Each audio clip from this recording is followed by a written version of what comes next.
इधर भाजपा प्रत्याशी गजेंद्र सिंह शेखावत ने लोकसभा चुनाव की तुलना महाभारत के युद्ध से की है। शेखावत ने भरोसा जताया कि देश की जनता एक बार फिर भारत और भारतीयता का सम्मान लौटाने वाले प्रधानमंत्री नरेंद्र मोदी के नेतृत्व में कमल खिलाएगी। उन्होंने राज्यसभा सांसद अभिषेक मनु सिंघवी द्वारा केंद्र सरकार पर लगाए गए आरोपों पर तंज कसा। जिस तरह से कुरुक्षेत्र के युद्ध में दो दल आमने सामने खड़े थे, जहां एक दल जो तत्कालीन शासक धृतराष्ट्र का दल था, जो पुत्र मोह में अंधे थे, और वही महाभारत का कारण बना था, जो अनीति के मार्ग पर चलकर, अनाचार के मार्ग पर चलकर और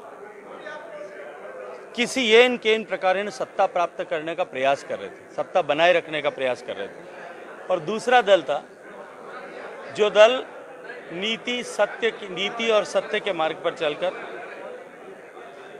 राज्य की स्थापना का प्रयास कर रहा था। इसको विस्तार से विवेचना करें तो ठीक वैसी ही परिस्थिति आज भी है, लेकिन जो फर्क है वो सिर्फ एक है, और वो है कि उस समय में के महाभारत के काल में निर्णय करने का अधिकार जो अतिरथी, रथी, महारथी, अर्धरथी ऐसे थे, चाहे कौरवों के पक्ष में होंगे और चाहे भगवान श्री कृष्ण के साथ में जो पांडवों की सेना खड़ी थी उसके पक्ष में होंगे, उनके हाथ में निर्णय का अधिकार था। आम मानवी के हाथ में निर्णय का अधिकार नहीं था। इस महाभारत में निर्णय आम साधारण मानवी के हाथ से होगा,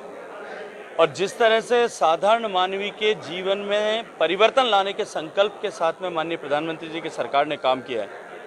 मैं विश्वास के साथ में कह सकता हूं कि भारत, भारतीय और भारतीयता, इन तीनों का जो सम्मान बढ़ा है,